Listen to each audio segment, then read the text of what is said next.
Some economists are worried we're headed for a recession. The U.S. economy shrank for the first time since early in the pandemic. So what's the issue and what should people do? Eugene Daniels spoke to a local expert about what to know.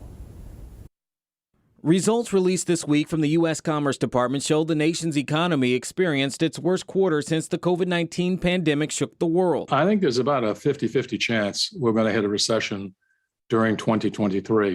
With supply chain shortages and high inflation, all while battling a global pandemic, some experts say there are warnings of a potential recession. Peter Shaw, business and economics professor at Tidewater Community College, said factors include supply chain problems triggered by the pandemic and the war in Ukraine's impact on food and oil prices. I think we're going to be in for a little bit of a long haul of inflation. Shaw expects the Federal Reserve to raise interest rates to offset inflation, but even if that happens, he says it won't be enough if the main issues aren't figured out. In a letter, the chief economist for PNC Financial Services Group called the economy's recent numbers surprising, but says it doesn't mean a recession is on the way. He said people are still spending and the housing market is still expanding, but Shaw thinks the spending increase may be because of higher prices, not just people buying more. Yeah, you're spending more money.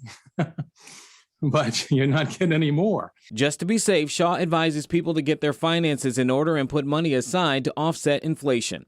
In Norfolk, Eugene Daniel, 13 News Now. Shaw also says a massive infusion of cash into the U.S. economy, like stimulus checks, impacted the most recent numbers. The chief economist for PNC Financial Services Group also expects economic growth in the next few months.